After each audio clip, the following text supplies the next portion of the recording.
Fala, galerinha guerreira! Tudo bem com vocês? Estamos de volta para mais uma análise completa de obra literária indicada aí como leitura obrigatória nos vestibulares. Hoje nós vamos falar sobre uma obra desse escritor aqui, ó, Bernardo de Carvalho, nascido no Rio de Janeiro em 1960. Bernardo Carvalho é jornalista, mas é também um escritor de narrativas curtas, de contos. Ele começou fazendo contos e agora seguindo a carreira aí como romancista. Também é crítico literário, trabalha no jornal Folha de São Paulo e também é mestre em cinema. E a obra dele que nós vamos analisar é essa aqui, ó, 9 Noites, lançada em 2002. Com essa obra, o Bernardo Carvalho ganhou o Prêmio Machado de Assis da literatura brasileira. E esse livro tem sido muito indicado em diversos vestibulares e agora chegou para 2021 na lista da FUVEST. Aliás, uma novidade aqui, né? Porque a FUVEST não costuma cobrar autores vivos, pelo menos não autores brasileiros.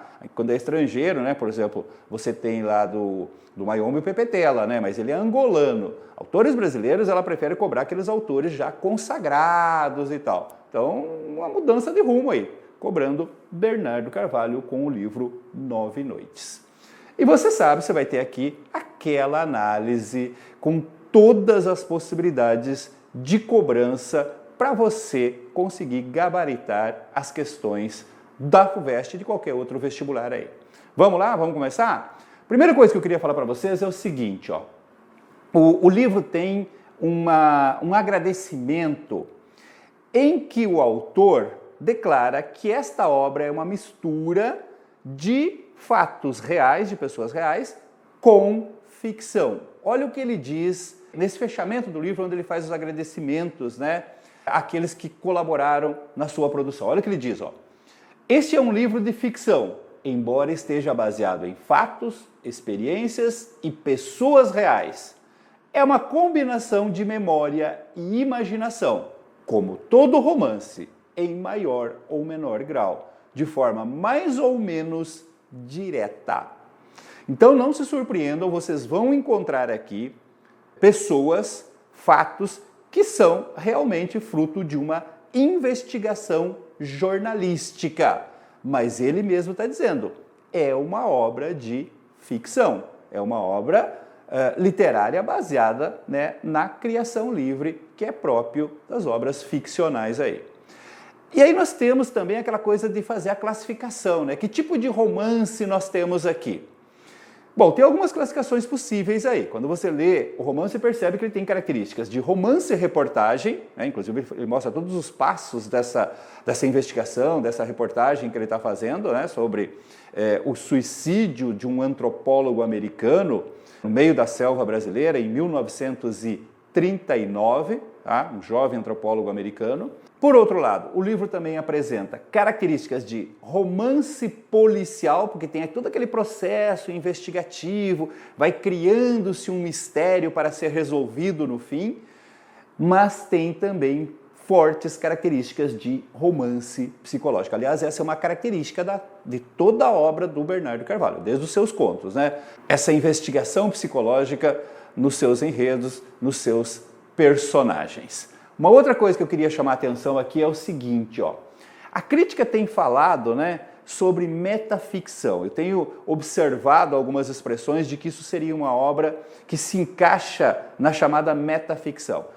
E vai que os vestibulares resolvam cobrar isso ou colocar isso no enunciado de uma questão. Então vamos lá. Primeiro vamos definir o que é metaficção. Metaficção é um tipo de texto que revela propositalmente os mecanismos da produção de uma obra literária, de uma obra fictícia. Tá? Metaficção você pode relacionar com metalinguagem. O que é metalinguagem? É todo o comentário, a explicação que você faz sobre a própria linguagem. Então, metaficção é quando você tem um comentário, você tem uma explicação sobre o próprio processo criativo. Nesse caso, esse livro se encaixa perfeitamente nisso. Isso dá a essa obra características de contemporaneidade. É uma obra contemporânea. Como eu disse, ela foi lançada em 2002, né, já século XXI aí. A metaficção, dentre outras características, é um fator, né, típico da literatura contemporânea. Observem aqui um comentário feito pelo Fábio Palmeira sobre essas características da literatura contemporânea. Olha o que ele diz, ó. A literatura contemporânea está repleta de novidades. Livros sobre a vida de celebridades, autobiografias, biografias, romances feitos na expectativa de virar filmes e outros encomendados para o cinema. Mistura de estilos, metaficção e fragmentação de texto. Dentro desse cenário mundial da literatura contemporânea, a literatura brasileira acompanha as tendências do mercado editorial. Tá? Então, essa característica de metaficção é uma característica que insere esse romance do Bernardo Carvalho dentro da chamada literatura contemporânea. Quanto à linguagem, gente, a linguagem também é uma linguagem moderna, uma linguagem contemporânea. Bernardo Carvalho não tem, assim, marcas de estilo, né, que o caracterizam, que o individualizam, como alguns escritores têm. Então, uma linguagem bastante comum, né, bastante dentro do padrão, aí, dentro da modernidade.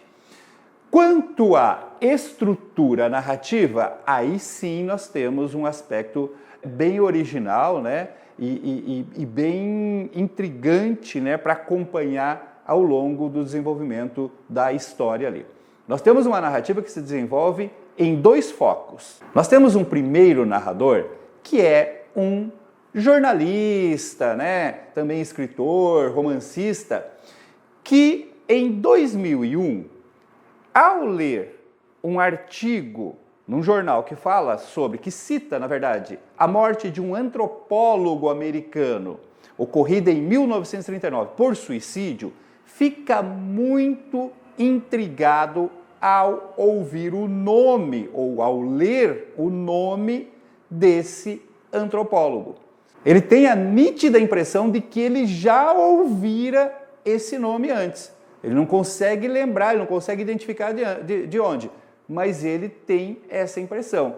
E isso fica marcado na sua mente, então ele resolve começar uma investigação, vai se enredando, vai se envolvendo, né? Vai se sentindo cada vez mais atraído pela história do suicídio desse antropólogo, e aí ele vai narrando, né, ao longo dos capítulos todo esse processo de investigação na tentativa de descobrir o motivo do suicídio misterioso desse antropólogo. Só que nós temos um segundo narrador, né, que eu chamo aqui de narrador 2, embora seja ele que comece a narrativa, que é um homem simples, um sertanejo, que conheceu esse antropólogo lá na cidade de Carolina, que era uma espécie de base, né? Era no sul do Maranhão, ali, mais para o interior do Brasil, era uma espécie de base, né? Onde chegavam os aviões, onde chegavam esses antropólogos que iriam fazer o seu trabalho de estudo nas tribos indígenas, principalmente do Tocantins ali. Esse sertanejo conheceu o antropólogo e conviveu com ele durante um tempo, e ele está fazendo também um relato, né, dessas conversas, desses acontecimentos que antecederam a morte do antropólogo e também as consequências depois daquele suicídio ali. Então a narrativa vai se desenvolvendo dessa forma, meio que alternadamente, é quase que um capítulo em sequência do outro, né, alternadamente. Tem um capítulo do narrador sertanejo, aí o capítulo do narrador jornalista, e assim por diante sucessivamente até o desfecho final.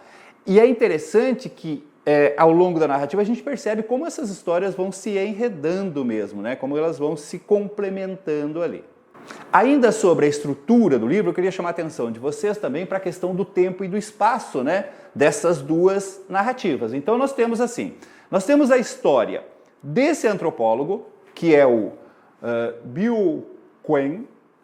Essa pronúncia eu tive que consultar, Eu sou péssimo em inglês. Vocês, por favor, não vão rir das minhas pronúncias aqui, porque isso é bullying, tá? E dá processo. Mas esse nome é um nome estranho. Então, eu consultei um professor, colega meu e tal, e ele falou que é um som muito parecido com Bill, né? Mas não é Bill. Depois, inclusive, isso vai ter relação dentro da história. Então, ele falou, olha, é um Bill, né? Tem que acentuar esse U aí, tá? Então, Bill Quen. Então, aqui você tem a história desse antropólogo, Bill Quen, concentrada em 1939, então a história se concentra, tem algumas referências anteriores, né? Inclusive viagens que ele fez anterior, o ano anterior que ele chegou no Brasil e tal, mas a história se concentra mesmo em 1939.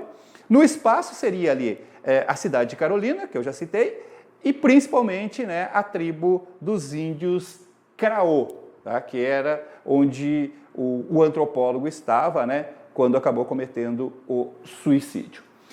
A outra história, a história da investigação jornalística, ela começa em maio de 2001, quando o narrador jornalista lê aquele nome, né, e fica intrigado, e aí ela acontece em diversos lugares, né? Ele viaja, ele vai buscando informações, ele vai conhecendo pessoas, ele chega inclusive a fazer uma viagem nesse ano de 2001 até os índios Craô em busca de respostas ali e acaba indo até Nova York conhecer uma pessoa para ver se esclarece esse mistério todo ali. O tempo então seria o ano de 2001 e há uma diversidade maior, né, de lugares aí, ele fica viajando para o Rio, para São Paulo, para o exterior, para Nova York, para o interior do Brasil e tal, em busca de informações, né, nesse processo investigativo ali. E antes da gente começar a falar sobre o enredo, né, propriamente dito, eu queria chamar a atenção das personagens, pelo menos as personagens principais que a gente vai falar aí ao longo do desenvolvimento do enredo. Então nós temos assim, nós temos o Bill Quen, que é esse antropólogo americano, né, que, como eu falei, estudou os índios Craô e acabou cometendo esse suicídio misterioso em 2 de agosto de 1939, quando ele tinha 27 anos de idade apenas. Aí nós temos o pai desse antropólogo, Eric Quen, que era médico, a mãe, que também era médica, Fanny Quen, a Heloísa Torres, finalmente um nome que dá para pronunciar. Essa mulher, na época, em 1939, ela era diretora do Museu Nacional no Rio de Janeiro. Então, esses antropólogos, eles vinham através de uma parceria com uma universidade americana e ela era responsável, né, por orientá-los e tal no seu trabalho aqui no Brasil. Tem esse Manuel Perna, que era um engenheiro da cidade de Carolina, que se tornou amigo do antropólogo. Ângelo Sampaio, que era o delegado lá da cidade, quando aconteceu o suicídio. Essa Ruth Landes, que era uma colega, uma antropóloga, colega do Bill, que conviveu com ele também há algum tempo. Ela veio para o Brasil para estudar os negros, para estudar o candomblé aqui no Brasil. Um colega dele, era colega de universidade, veio junto com ele também para o Brasil, Charles Wegley, colega do antropólogo, que veio aqui estudar os índios Tapirapé, tá? Aqui no Brasil também. Aí tem alguns personagens que vão aparecendo depois. Então você tem, por exemplo, esse Luiz Castro, é um antropólogo brasileiro, que está vivo ainda durante o processo investigativo do jornalista ali, ele está com cerca de 88 anos, e ele conheceu o Bill. Então, o jornalista vai procurá-lo, né, vai buscar informações, acaba acrescentando alguma coisa, mas não tem muita coisa para ele saber ali. E mais para o final aparece um fotógrafo americano, né, que também veio para o Brasil em 1940, chamado Andrew Parsons. Tá? Esses são os personagens que têm mais destaque aí. Tem alguns outros, obviamente, mas esses têm algum destaque maior. E aí nós vamos partir para o resumo do enredo. Nós vamos fazer isso capítulo por capítulo, tentando mostrar para você como que vai se desenvolvendo essa trama, como que você, como leitor, vai sendo enredado por essa narrativa, né? nesse jogo de dois narradores e tal, até chegar no desfecho final. Vamos fazer isso capítulo por capítulo, vamos usar fragmentos, né, para tentar mostrar um pouco disso para você. Você pode agora fazer uma pausa, né, tomar uma aguinha, dar uma descansadinha e depois você volta e retoma esse vídeo aqui. Certinho? Então até daqui a pouco. Muito bem, vamos então dar continuidade à análise dessa aula, agora falando sobre o enredo. Como eu falei, você tem uma narrativa que alterna, né, dois narradores. E começa exatamente com aquele que eu chamo narrador número 2, que é o narrador sertanejo. Tá? Então esse narrador se diz um homem simples, né, um sertanejo que convive com os índios, mora lá em Carolina e ele conheceu o antropólogo aí, né, o Bill Quinn. E ele começa a sua narrativa com uma espécie de alerta. Veja como inicia a história, a narrativa do livro como um todo. Olha só. Isto é para quando você vier. É preciso estar preparado. Alguém terá que preveni-lo. Vai entrar numa terra em que a verdade e a mentira não têm mais os sentidos que o trouxeram até aqui. Pergunte aos índios. Gente, aqui, primeiro, essa frase inicial, isto é para quando você vier, é a frase que ele começa praticamente todos os capítulos feitos por esse narrador. Tá? São 9 capítulos, 7 ele começa do mesmo jeito. 7 dos capítulos que ele narra começam do mesmo jeito aí. E aí você já percebe o seguinte, ó, ele está, na verdade, escrevendo um relato para alguém que deveria vir, tá? Que deveria vir até ele. Então ele diz, ó, isso é para quando você vier. Tá? E outra coisa, ele já começa a dizer que vai entrar numa terra onde a verdade e a mentira não têm mais os sentidos que o trouxeram até aqui. Ou seja, onde tudo é muito nebuloso, tudo muito ambíguo. É como se o autor já estivesse dando uma pista dessa narrativa. Não vai ser uma narrativa simples, clara, direta, objetiva, né, em que tudo se resolve da maneira mais clara possível. Tá? Tem muita coisa nessa narrativa que vai ficar na dúvida, vai ficar na ambiguidade, como nós vamos ver. Aí esse narrador continua dizendo o seguinte, ó, presta atenção. Guardei comigo esta única carta para protegê-lo e aos índios. Protegê-lo, obviamente, que ele está se referindo ao antropólogo. Jurei que ninguém além de você poria os olhos nela. Mandei-lhe um bilhete no lugar da carta, um bilhete cifrado, é verdade, em código. Nunca pude me certificar de que você tenha recebido esse bilhete, ou que o tenha compreendido, já que não veio atrás do que lhe pertencia. Faz anos que o espero, mas já não posso me arriscar ou desafiar a morte. Esse mês começam as chuvas. Amanhã pego a balsa de volta para Carolina, mas antes deixo este testamento para quando você vier. Então esse segundo fragmento nos traz mais algumas informações. O narrador está se dirigindo a uma pessoa que nós desconhecemos ainda, dizendo que tem uma carta que foi guardada para ele, uma carta escrita pelo antropólogo suicida. Tá? E ele diz que guardou essa carta para proteger tanto o antropólogo quanto os índios. Então vai se criando, né, essa coisa do mistério, né? Aquela boa narrativa que vai nos prendendo. Afinal de contas, proteger os índios de quê? Proteger o antropólogo de quê? O que contém essa carta aí?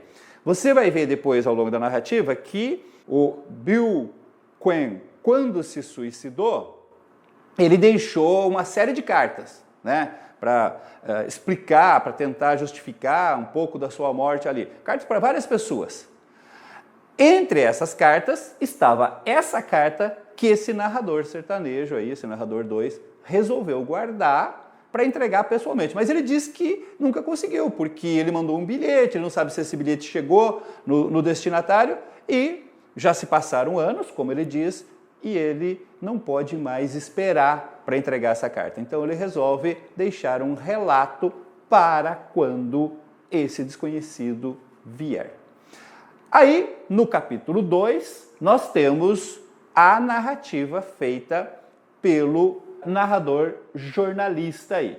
E aí nós ficamos sabendo, né, daquilo que eu já comentei com vocês na introdução, como que ele se interessou por essa história, como que ele ficou obcecado por esse nome, né, por esse personagem americano que se suicidou no Brasil. Olha o trecho aqui, ó.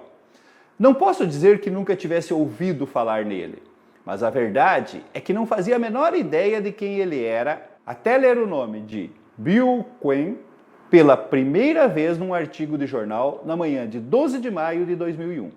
Li várias vezes o mesmo parágrafo e repeti o nome em voz alta para me certificar de que não estava sonhando, até entender, ou confirmar, já não sei, que o tinha ouvido antes. Bill Quinn se matou na noite de 2 de agosto de 1939. Tinha 27 anos. Deixou pelo menos 7 cartas que escreveu aos prantos nas últimas horas que precederam o suicídio. Queria deixar o mundo em ordem. Então, veja como vai se complementando, né?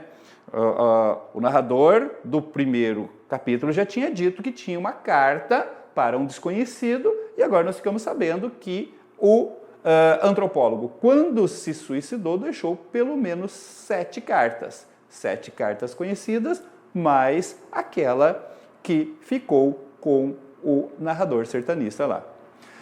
Nesse primeiro capítulo é feito um resumão, né, uma síntese da história conhecida do antropólogo.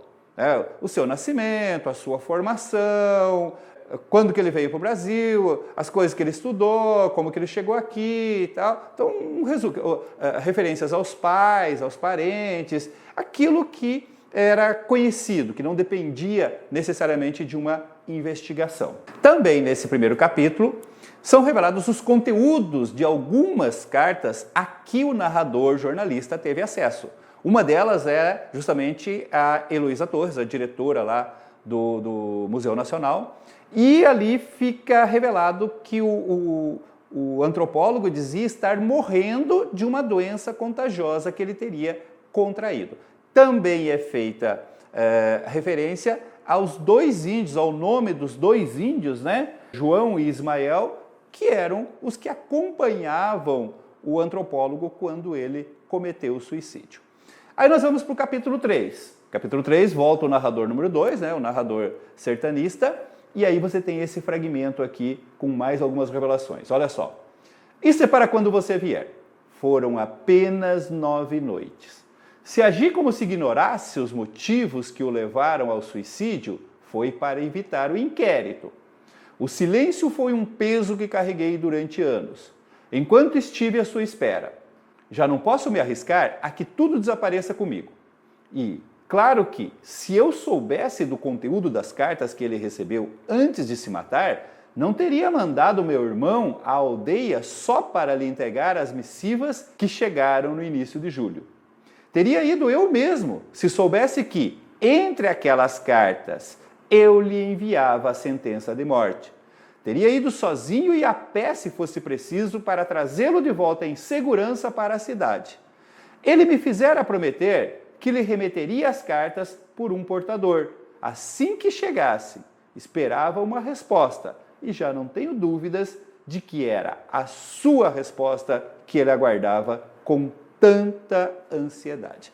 Então, nessa primeira parte desse fragmento, ele acaba reforçando o que já havia no primeiro capítulo, mas aparece uma informação nova de que o motivo derradeiro da morte do antropólogo estaria em uma carta que chegou e que ele mandou entregar diretamente na aldeia, mandou o irmão dele, né? O narrador mandou seu irmão entregar na aldeia. Ele diz, ó, se eu soubesse que ali estava a sentença de morte, eu não teria mandado meu irmão, eu teria ido pessoalmente, né, entregar essa carta. E a revelação mais importante é que essa carta era exatamente aquela escrita pelo interlocutor, a quem ele se dirige como você, né, quando você chegar.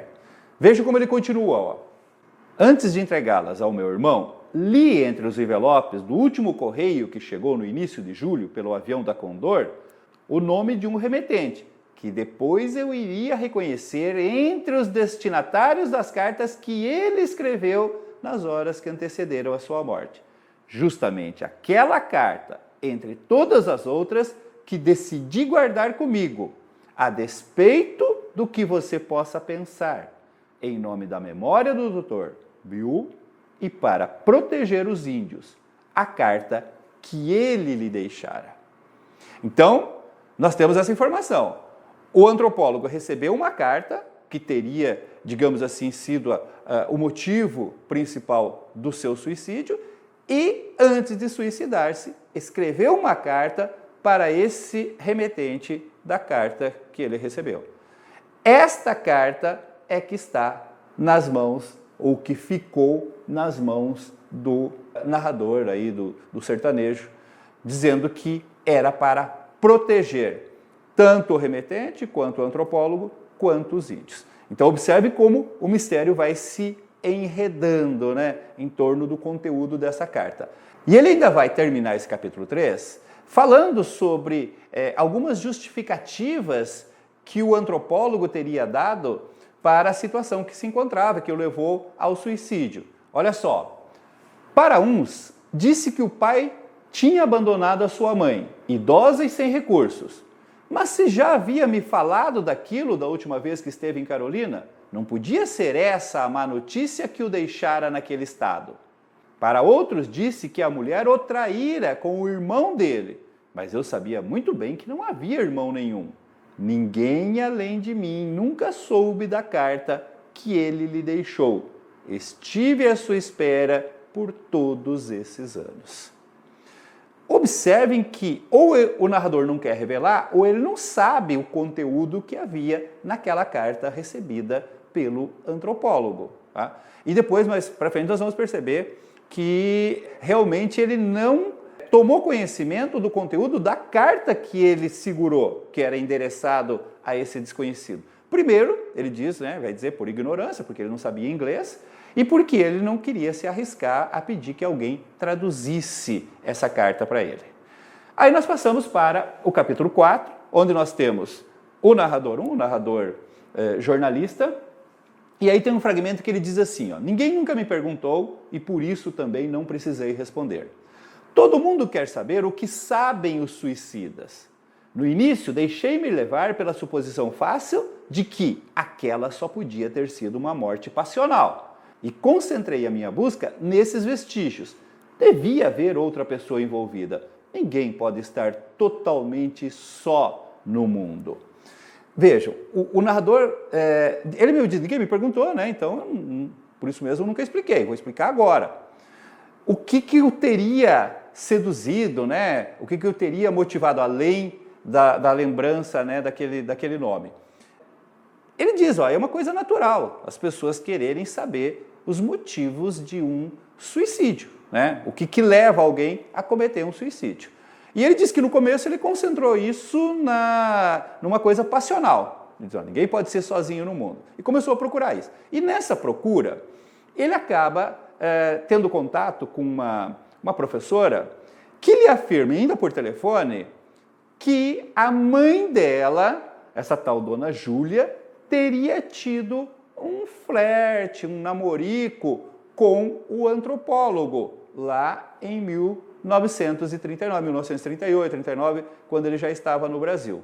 Aí ele fica extremamente interessado, vai lá, conversa com ela e tal, mas logo depois ele tem acesso a uma carta escrita pelo antropólogo, né? Em que isso se desmonta, porque, na verdade, o antropólogo, na carta, diz que foi gentil com essa tal dona Júlia, né, mas que achava ela totalmente sem graça, uma mulher pedante e tal, e desmente completamente aquela ideia de que teria havido um caso, e muito menos ainda de que ela poderia ser a responsável pelo suicídio dele. Isso aqui é muito interessante, gente, porque é bem naquele ritmo mesmo de romance investigativo, romance policial, que vai dando pistas, né? Vai levando para lá, depois você percebe que não é por ali, que foi um engano. Então ele vai jogando algumas coisas aí no meio. Aí nós vamos para o capítulo 5, né? Que ainda é o narrador jornalista, o narrador número 1. Aqui ele vai conversar com um professor, esse tal Luiz Castro Faria, que tem 88 anos, é um antropólogo também, que conheceu e conviveu um tempo ali no Rio de Janeiro com o Bill Quam, tá? Antes dele ir para o Tocantins, lá, né, para a tribo dos Craô, e cometer suicídio. Então ele fica meio esperançoso, porque esse professor se propõe a conversar com ele vai lá, né, ver se tem alguma resposta, mas novamente é uma coisa assim que não traz nenhuma elucidação sobre o caso. O professor fala, né, sobre os costumes, sobre o que ele achava do antropólogo, que era uma pessoa totalmente desapegada de dinheiro, que isso é uma coisa assim que ele dava seu dinheiro para caridade e tal. O narrador jornalista fica meio intrigado, não é bem isso, acho que percebe que houve de repente uma interpretação errada por parte desse professor. Enfim, não desenrola nada, né? Novamente uma coisa frustrada, né? Ele acha que vai encontrar alguma resposta ali, mas não tem nenhuma solução para o mistério.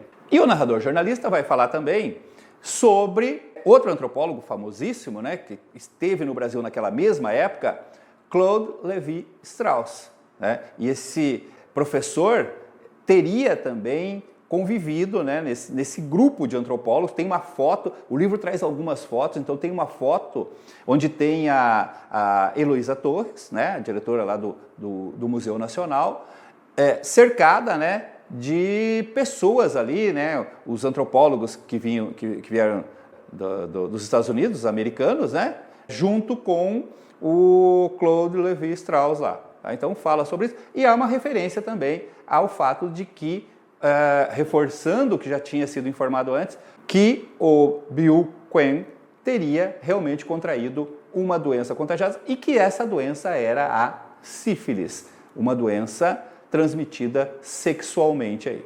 Aí nós vamos para o capítulo número 6, é o narrador número 2, né, o narrador sertanejo lá, e nós temos esse fragmento aqui, ó. Isto é para quando você vier e sentir o temor de continuar procurando, mesmo já tendo ido longe demais.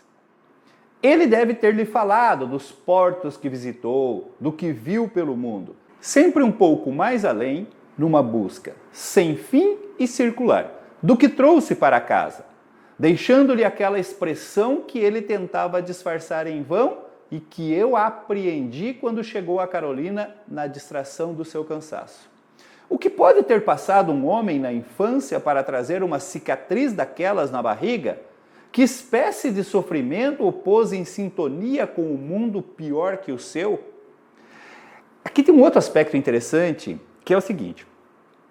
Esse narrador, como ele diz lá no início, ele passou algumas noites conversando, né, com esse antropólogo, que lhe contava histórias, né, sobre as viagens que fez pelo mundo, o que buscava, né, suas angústias, principalmente um tempo que ele passou numa tribo, né, numa ilha ali, e convivendo com os nativos. Fala sobre a cicatriz que o antropólogo tinha na barriga, mas ele ainda não revelou como que ele ficou sabendo dessa cicatriz. Então é assim, tem coisas que ele não tem também uma cronologia nessa narrativa dele. Então tem coisas que ele vai jogando, que ele vai meio que, digamos assim, refletindo sobre o que ele ouviu. É como se ele também estivesse tentando entender algumas coisas que ele ouviu e que ainda estão nebulosas, que ainda estão meio ambíguas aí. E aí nós vamos para o capítulo 7, né? Também do narrador número 1, narrador jornalista, e aqui ele vai fazer comentários sobre a situação dos estrangeiros. Lembre-se que essa história ocorre durante o período da ditadura Vargas, né, do chamado Estado Novo. A história se passa em 39. Então você tem aquele período de 37 a 45 que é chamado de Estado Novo. E aí você sabe, aquelas perseguições políticas, né, supressão de direitos. E aí ele faz uma reflexão, o narrador, né, jornalista ali, faz uma reflexão sobre as dificuldades que os estrangeiros tinham nesse período no Brasil. E o Bill Quinn teria afirmado que era casado. Só que em nenhum momento aparece qualquer referência a uma esposa. O que parece ficar claro é que ele não tinha esposa nenhuma. Por que então ele teria afirmado ser casado? Então, uma hipótese levantada pelo jornalista é justamente que com isso ele teria facilitada a sua permanência no Brasil, né, a sua aceitação do seu trabalho aqui no Brasil. Então, o motivo talvez dele ter inventado essa esposa seria exatamente essa situação, né, dos estrangeiros, a situação política que se encontrava o Brasil na época. E isso também explica por que o narrador número 2, o sertanista, tem tanto medo de que pudesse haver represálias, né, aos índios, às pessoas envolvidas lá, se qualquer detalhe desse suicídio fosse revelado. Era um período de perseguições, de supressão de direitos, né, de perigos, basicamente. Então, tem que ligar também com esse período histórico, tem que tomar cuidado com isso. Os vestibulares adoram isso, tá, gente? Inclusive até para fazer, de repente, questões de interdisciplinaridade aí. Fique atento. Depois nós vamos para o capítulo 8, narrador 2, né, o narrador sertanista, e nós temos esse fragmento aqui bem revelador também. Ó. Isso é para quando você vier. Se é que realmente quer saber. Ao sairmos da festa, eu me adiantei e convidei o Dr. Will a passar em casa. Ele mal me reconheceu. Perguntei se estava apreensivo com a partida no dia seguinte. Tentou recusar o meu convite. Eu insisti. Aceitou por cerimônia, por não dominar os códigos do lugar, por não saber quem eu era. Estava cansado. Bebemos e conversamos. Era preciso que nos conhecêssemos. Foi a primeira noite. Então observe como eu falei para vocês, não tem uma cronologia. Tá? Agora aqui no capítulo 8 ele está falando daquela primeira noite, porque quando o antropólogo chegou na cidade, fizeram uma festa, né? A elite, a sociedade o recebeu, aquela coisa toda. E no final, ele que estava nessa festa se apresentou e convidou o antropólogo para ir à sua casa, para conversarem. Ali eles começaram, beberam um pouco, e aí o antropólogo começou essas conversas. Veja como ele continua, ó. Se faço as contas, vejo que foram apenas 9 noites, mas foram como a vida toda. A primeira na véspera de sua partida para a aldeia, essa que ele se referiu acima. Depois mais 7 durante a sua passagem por Carolina, em maio e junho, quando vinha à minha casa em busca de abrigo. E a última noite, quando o acompanhei pelo primeiro trecho de sua volta à aldeia, quando pernoitamos no mato, debaixo do céu de estrelas. A última noite foi por minha conta. Ele não havia requisitado a minha companhia, mas senti que devia acompanhá-lo a cavalo, nem que fosse apenas no primeiro trecho do percurso, como se, de alguma maneira, soubesse o que, àquela altura, não podia saber, que nunca mais o veria. O que agora lhe conto é a combinação do que ele me contou e da minha imaginação ao longo de 9 noites. Então você acabou de entender por que o título do livro é 9 noites. E ele diz claramente, o que eu estou lhe contando nesse relato, a esse interlocutor desconhecido, são as memórias do que ele me falou, do que o antropólogo me falou, mais o que eu imaginei. Tá? Como eu falei, tem coisas ali que não ficavam claras, né, naqueles relatos, né, tem muita coisa psicológica, de drama psicológico e tal, e ele foi meio que imaginando, meio que tentando tirar conclusões ali. E agora ele diz, é isso que eu estou te contando, coisas que eu apreendi ao longo dessas 9 noites de convívio com o antropólogo. E aí nós vamos para o capítulo 9, onde o narrador jornalista vai nos informar sobre as descobertas que ele fez de uma viagem que o Bill Quinn teria feito ainda no ano de 1938 a uma outra tribo de índio que seriam os Trumai. Tá? Através dos registros de 2 missionários Thomas e Betty Young, que são personagens históricos também, ele fica sabendo, né, que o antropólogo já tinha feito uma viagem de estudo, né, só que numa outra tribo, que era essa tribo Trumai. E pelos relatos desses missionários, ele teria odiado essa viagem, né? Teria sido um verdadeiro inferno, ele não se identificou com os índios tinham uma paranoia meio suicida, era uma tribo que estava desaparecendo, né? Que não valorizavam a vida, valorizavam muito a morte, viam a morte como solução. Isso parece ter mexido muito com ele, né? Ele já tinha os seus problemas e parece que isso pesou ainda mais nele. Aí quando nós vamos para o próximo capítulo, o capítulo 10, narrado pelo sertanista, nós acabamos tendo mais informações sobre essa estada do Bill Quen na tribo dos Trumai aí. Tudo isso ele me contou naquela primeira noite, quando nem nos conhecíamos. E hoje, ao lembrar das palavras do Dr. Bill, só me vem à cabeça a imagem do seu corpo enforcado, cortado com gilete no pescoço e nos braços, coberto de sangue, pendurado sobre uma poça de sangue, que foi como os índios o encontraram e o descreveram ao chegarem à minha casa. Os Trumai veem na morte uma saída e uma libertação dos seus temores e sofrimentos. Uma vez em que havia caído doente, um dos seus amigos índios se ofereceu para esfaqueá-lo com o intuito beneficente de livrá-lo da dor da doença. Não era à toa que matavam os recém-nascidos. Pior era nascer. Ele me disse, uma cultura está morrendo. Agora, quando penso nas suas palavras cheias de entusiasmo e tristeza, me parece que ele tinha encontrado um povo cuja cultura era a representação coletiva do desespero que ele próprio vivia como um traço de personalidade. E compreendo por que quisesse tanto voltar aos Trumai e ao inferno que me relatou. Você percebe aquilo que eu falei para vocês, quer dizer, as histórias vão se enredando, uma complementando a outra. O narrador jornalista tinha falado sobre essa viagem, né, sobre esse trabalho que ele tinha, que o antropólogo tinha feito entre os índios Trumai, né, que tinha sido desagradável, que ele tinha registrado esse desagrado, e agora o narrador 2 confirma isso, né, tendo ouvido da boca do próprio antropólogo. Aí nós vamos para o capítulo 11, narrador 1 de novo, narrador jornalista, e aí ele vai começar a falar de coisas mais pessoais. Né? Depois a gente vai falar um pouco sobre isso também. Tem uma parte da narrativa que tem coisas pessoais desse jornalista aí. Aqui, por exemplo, ele vai falar sobre 2 viagens que ele fez ao Xingu, uma aos 6 e aos 11 anos de idade, em companhia do pai, que era um aviador. Tá? O pai foi para lá porque estava querendo comprar terras, investir em terras e tal.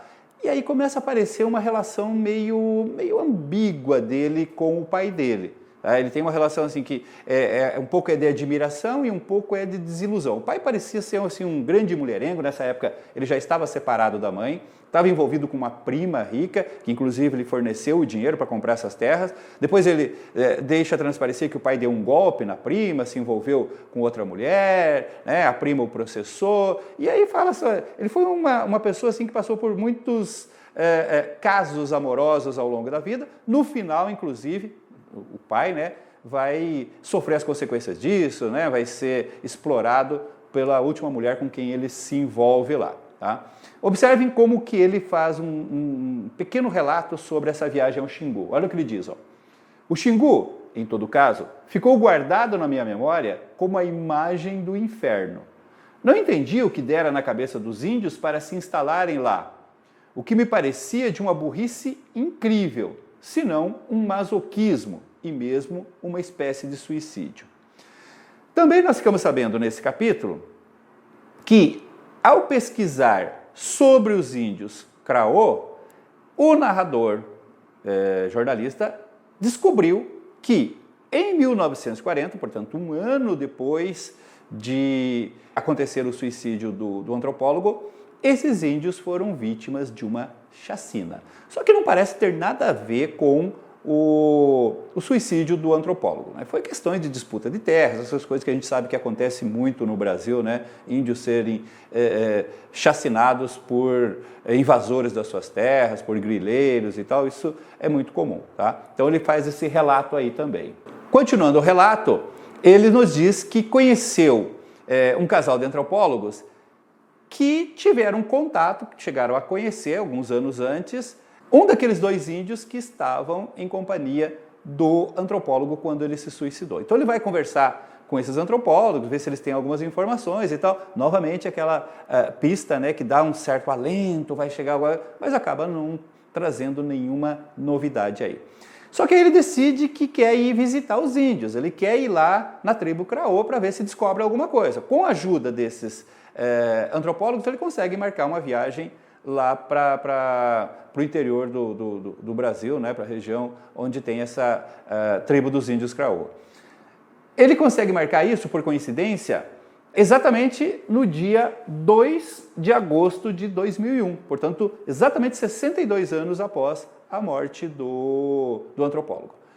E aí o restante da narrativa desse capítulo é o relato, a descrição da tragédia que foi as 3 noites e 3 dias que ele passou lá na tribo. Ele é um homem urbano, ele não tem nenhuma vocação para esse tipo de trabalho, ele foi lá como um investigador, não conseguiu nenhuma informação, né, dos índios. Ainda na cidade de Carolina, ele conhece um índio chamado Diniz, que teria conhecido o antropólogo, mas também não tem nenhuma informação para ele. E na tribo dos índios, como eu falei, foi uma tremenda tragédia, porque ele quer ser educado, mas não suporta a comida dos índios, né? Não suporta os hábitos, os modos de vida deles, aquele assédio que é feito, né, aos visitantes, aos brancos e tal, aquela coisa de ter que participar dos rituais dos índios, aquilo para ele é uma verdadeira tragédia e não acrescenta nada para a sua investigação. Ele não consegue nenhuma informação nova nessa viagem que ele fez lá. Aí nós vamos para o capítulo 12, que é o narrador número 2, e aí nós temos mais algumas informações nesse fragmento. Olha só, você quer saber o que o Dr. Will fez na aldeia? É provável que nada. E se houvesse alguma coisa, não seria dos índios que você iria arrancar uma resposta. Observe que parece que há um diálogo, né? Tipo assim, você tem que lembrar que o próprio narrador também está cantando essa segunda história, né? É tudo ficção aí. Mas é como se ele tivesse, ó, não adianta ir lá buscar informações com os índios. Você quer saber o que ele fez na aldeia? O que o Bill fez na aldeia? E ele diz, ó, provavelmente nada, mas mesmo que ele tivesse feito alguma coisa, você não ia conseguir essa resposta com os índios, né? Como se estivesse dialogando com o outro narrador, né, o jornalista, que teria ido lá em busca de respostas. Veja como ele continua, ó. Também não sei de nada, mas posso imaginar, e você também pode imaginar, como imaginei a cada vez que ele me contou as suas histórias, pela intensidade da sua solidão, que na noite do suicídio ele estivesse fugindo. Quando voltou a Carolina, mais de 2 meses depois de ter partido com os índios e mais de 2 meses antes de se matar, achava-se num estado deplorável. Durante a sua estada em Carolina, vinha à minha casa no final da tarde e conversávamos noite adentro. Muitas vezes não entendia o que dizia, mas ainda assim compreendia o que estava querendo dizer. Observe que começa a se levantar uma hipótese de que haveria uma causa relacionada a algo que o antropólogo teria feito na aldeia, né? E talvez com os índios. E aí aquela coisa assim, havia uma angústia, uma solidão muito grande e tal, então de repente ele poderia ter se envolvido numa relação, por exemplo, com as índias, né? A gente vai levantando essas hipóteses aí, uma coisa que era completamente inaceitável, principalmente naquele contexto lá. E que isso teria, né, sido, de repente, uma das causas aí do suicídio. O narrador, no entanto, diz não acreditar que tivesse acontecido alguma coisa. Por outro lado, pelo que ele sentiu, né, naquelas conversas, ele imagina que o antropólogo estivesse, sim, fugindo. Talvez fugindo justamente para que não acontecesse nada. E aí nós vamos para o capítulo 13, onde nós temos a reflexão do narrador jornalista sobre do que o Bill estaria fugindo quando cometeu o suicídio. Tá? Como eu falei para vocês, os capítulos vão dialogando. Tá? O narrador anterior falou que provavelmente ele estaria fugindo e agora ele começa a invejar. Ele devia estar fugindo de alguma coisa. Tá? Do que ele estaria fugindo? Tá? Se descobrir a causa dessa fuga, do que ele estaria fugindo, chega-se à solução do mistério ali. Esse capítulo é curto, né? Nós vamos já para o capítulo 14, onde nós temos mais um fragmento, que aí tem algumas revelações também bem importantes aqui. Olha só.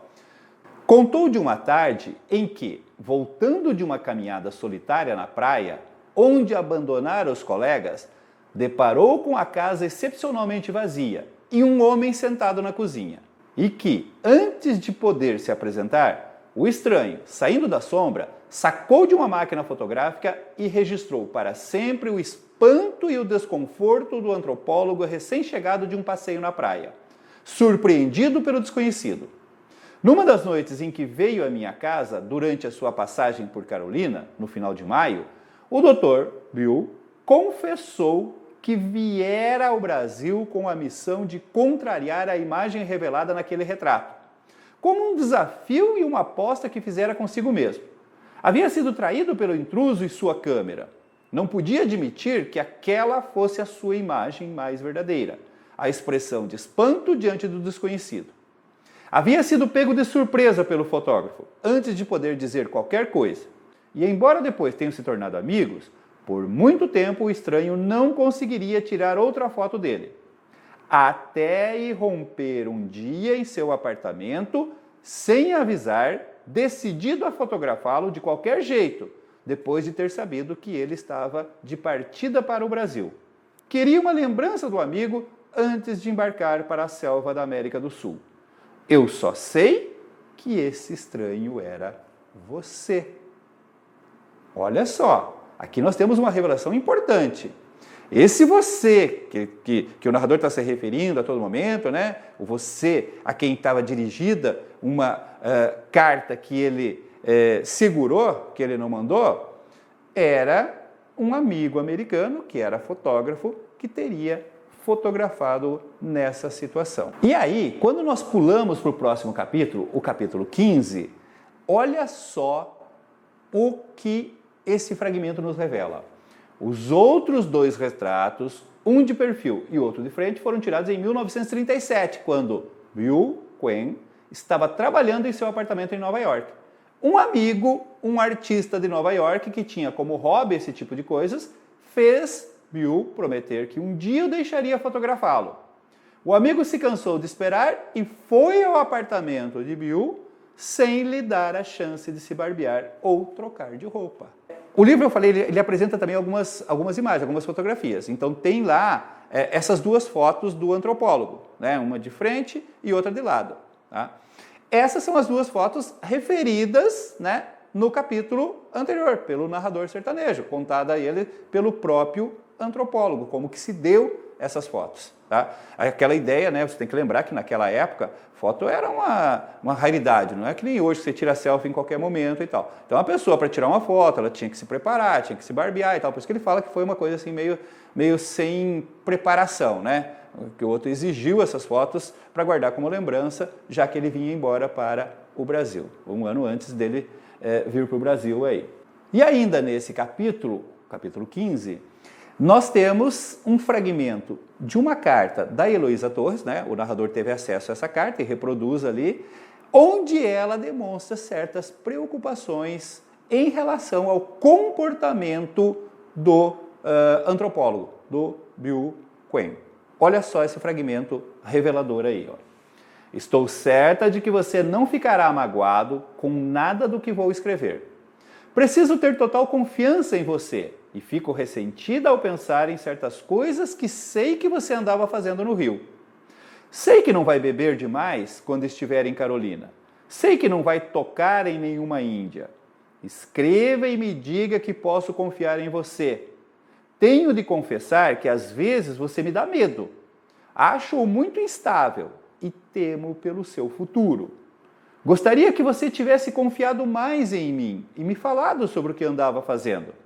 Ficarei muito feliz em ajudá-lo e quero que esteja certo de que esta sua velha amiga é bem mais compreensiva com as misérias humanas do que pode parecer. Observem essa expressão, ela está dizendo que ela sabe de coisas que ele fez meio na surdina e que ela está preocupada com isso. Que isso pode trazer consequências no relacionamento dele lá, no trabalho dele lá com os índios. E ela usa uma expressão forte, misérias humanas. Inclusive, o narrador, o jornalista, fica também se questionando o que ela quis dizer com misérias humanas. Aí nós vamos para o capítulo 16 e tem um fragmento que acaba complementando o que foi dito no capítulo anterior. Olha só. Isto é para quando você vier. O que eu sei é o que ele me contou e o que imaginei. Você sabe de coisas dessa ilha que eu mesmo nunca poderei saber. E só por isso que me dou o trabalho de contar o pouco que sei. Se as coisas que tenho a dizer estão todas pela metade e podem soar insignificantes aos ouvidos de outra pessoa, é porque estão à sua espera para fazer sentido. Só você pode entender o que quero dizer, pois tem a chave que me falta. Só você tem a outra parte da história. Ele pensava que você não soubesse dela, e foi quando se revelou a traição. Pois naquela noite chuvosa você lhe disse, não apenas que sabia de tudo, mas que também estava envolvido com ela. E para ele foi um choque, cujas consequências você não podia imaginar. Observem, gente, que aqui tem uma revelação importante, tá? Ele está falando daquele fotógrafo, que eles se tornaram amigos, aquela coisa toda. De repente entra uma mulher no meio.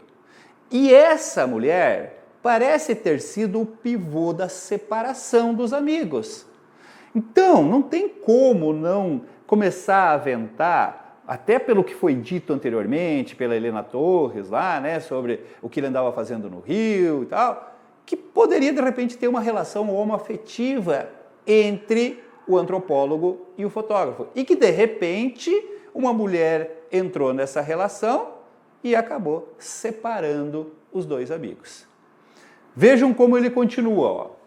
Mas se isso puder ajudá-lo, saiba que ele reconheceu a sua amizade. O que ele chamou de traição era, no fundo, o que o atormentava nos seus próprios atos. Sabia que, de um modo ou de outro, ele reconheceu que também o havia traído.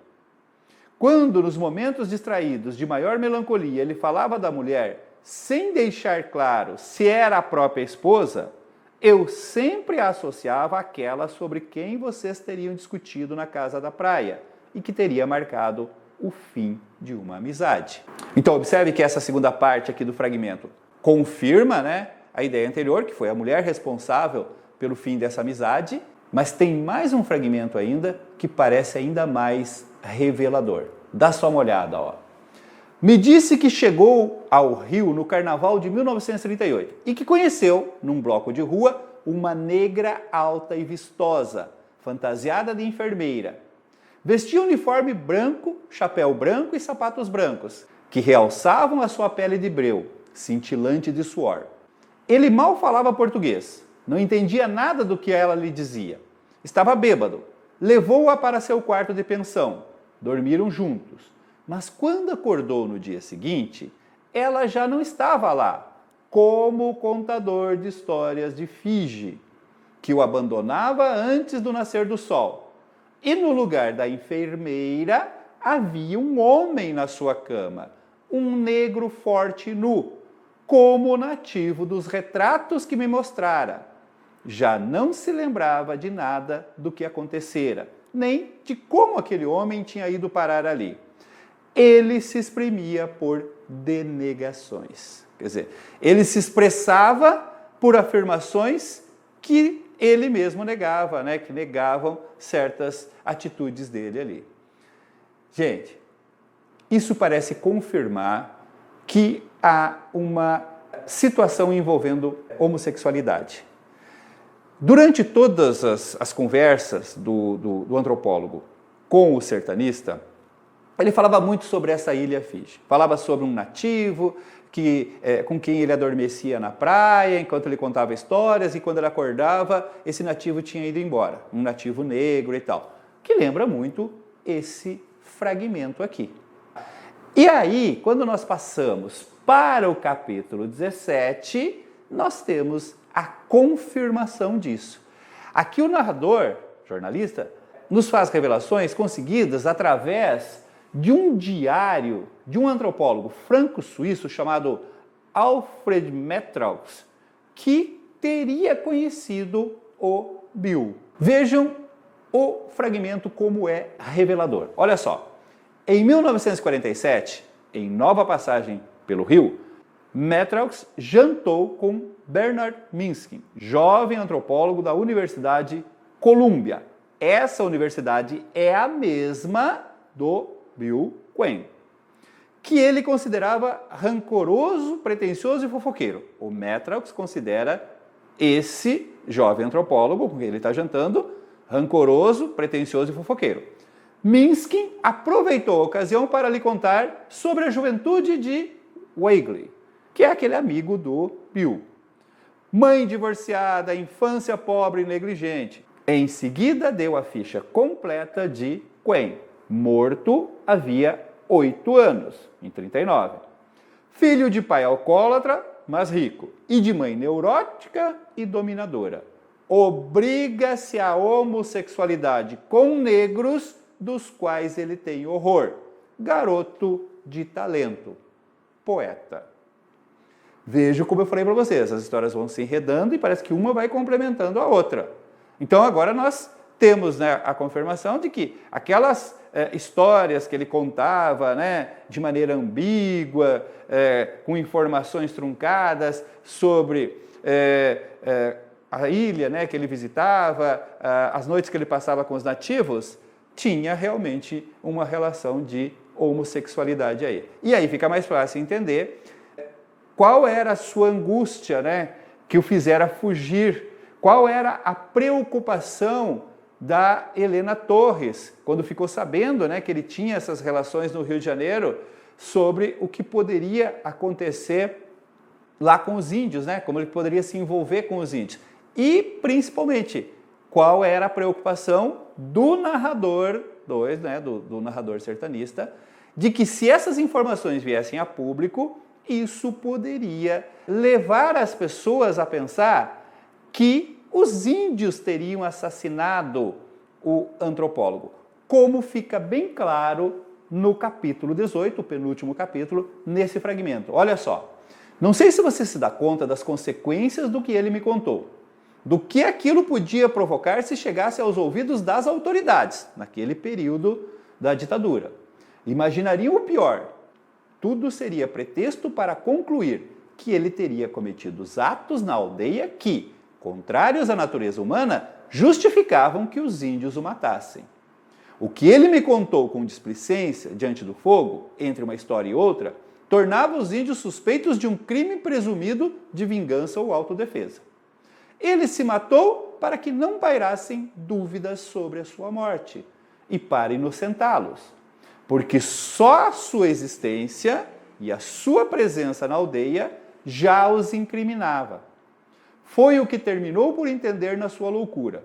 Estou certo de que o que ele me contou aos poucos, ao longo daquelas 9 noites, foi uma confissão, mas de alguma coisa além do que parecia confessar.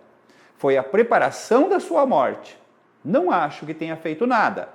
O que ele queria me dizer é que era capaz de fazer e que já não podia se controlar.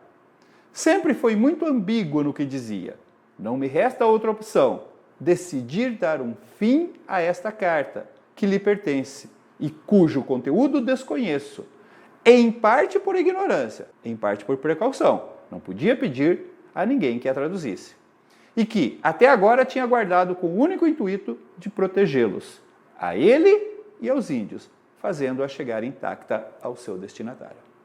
Então, esse narrador 2 termina a sua narrativa dizendo que destruiu a carta. Por isso ele está fazendo esse relato, inclusive. Eu destruí a carta, não sei o que ela tinha, eu não podia mais mantê-la, passaram-se muitos anos, né? Não posso arriscar que caia nas mãos estranhas, então eu destruí a carta. É isso que ele está afirmando aqui no final. E aí nós chegamos no último capítulo, capítulo 19. No capítulo 19, o narrador nos relata uma investigação que ele fez sobre o engenheiro Manuel Perna, que foi amigo, né, do Bill Quinn e conviveu com ele ali quando ele esteve em Carolina. E aí nós ficamos sabendo, ou concluímos, né, porque isso já estava quase que nítido ao longo da narrativa, que aquele narrador 2, aquele sertanista, era, na verdade, esse engenheiro Manuel Perna. A gente fica sabendo que ele morreu afogado, né, tentando salvar uma neta e tal. Então tem referências que nos levam a essa conclusão. Logo na primeira narrativa dele, ele diz que o nome dele era motivo de piada, de chacota entre as pessoas lá da cidade. E ele termina ali dizendo que está chegando, né, a estação das águas, né, que ele não pode acontecer alguma coisa e tal, e exatamente ele acaba morrendo afogado, né, numa dessa estação chuvosa ali em 1946. O narrador conseguiu essas informações procurando os filhos desse Manuel Perna, desse engenheiro aí. Olha só, quem conta a história são os 2 filhos mais velhos, que me garantiram que ele não deixou nenhum papel ou testamento, nenhuma palavra sobre Will Quinn. Manuel Perna não deixou nenhum testamento. E eu imaginei a 8ª carta. Olha como isso é significativo, gente. Porque é como se o narrador, autor do livro ali, né, o jornalista estivesse dizendo, olha, tudo isso aí faz parte da narrativa. Eu imaginei isso. Eu imaginei essa 8ª carta. Eu nem sei se ela existe, essa 8ª carta. Então fica uma coisa assim meio estranha, né? Como assim? Afinal de contas, qual é o segredo dessa carta e tal? Então você acha assim, ele vai terminar a história aqui. Vai terminar dizendo, olha, foi tudo imaginação, não existia uma 8ª carta, né? Provavelmente ele se matou mesmo num momento de loucura, talvez exatamente por causa dessa possibilidade de se envolver, né, com os índios e tal, enfim. Esse seria o desfecho. Mas não é. Porque aí primeiro ele começa a fazer uma narrativa novamente sobre o pai dele. Primeiro ele vai fazer uma retrospectiva, voltando uns 11 anos no passado, e falar sobre a decadência e morte do pai dele. Como eu já tinha falado, o pai dele foi um grande mulherengo, mas no final da vida acabou adoecendo, ele pegou uma doença degenerativa, né, que destruía as células do cérebro, que tornava o cérebro uma esponja, então a pessoa ia virando praticamente um vegetal. E aí acabou sendo vítima da última mulher com quem ele se relacionou, ela tirou tudo dele e tal. Os filhos, o narrador e a irmã, tiveram inclusive que entrar na justiça para poder invadir o apartamento, pegar o pai, levar para o hospital e tal. No hospital, o narrador passou 3 noites no hospital, porque ele estava em Paris, né? Depois a irmã passou as outras noites. Nas primeiras 3 noites ele passou no hospital. E aí ele nos conta que nessas 3 noites que ele passou no hospital, ao lado do pai, que já não falava, né? Que já não reagia mais, tinha um outro paciente, um senhor com mais de 80 anos, que tinha momentos de delírio também, né? Ele estava esperando por alguém, de vez em quando ele perguntava se a pessoa que ele estava esperando já tinha chegado e tal. E numa dessas noites, essa pessoa, num momento de delírio, pegou a mão do narrador e disse o seguinte, ó: Bill Quinn, eu sabia que você não estava morto. Percebe? Bill Quinn. O narrador, na hora, não deu importância para isso, né? Delírio de velho, aquela coisa toda. Só que, muitos anos depois, cerca de 11 anos depois da morte do pai, ao ler aquele artigo no jornal falando sobre a morte de um antropólogo cujo nome era Will Quinn, ele lembra, né, daquela cena, daquele velho, e acha então que a palavra ele tinha confundido, porque o velho falou de maneira meio sussurrada, e ele então diz, olha, eu já tinha ouvido esse nome. Olha como ele coloca aqui, ó. Mas foi só ao ler o artigo da antropóloga há 8 meses, e ao repetir em voz alta aquele nome que eu não conhecia e ainda assim me parecia familiar, Will Quinn, que, de repente, me lembrei de onde eu tinha ouvido antes. E fazendo a devida correção ortográfica na minha cabeça, descobri de quem falava o velho americano no hospital. Quem era a pessoa a que ele se referia e que havia esperado por tanto tempo. Fiquei na maior inquietação.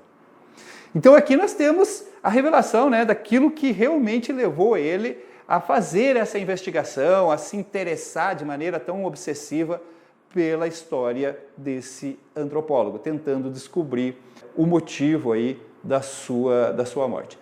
E é claro que, ao lembrar disso, ele vai começar a investigar quem era aquele velho.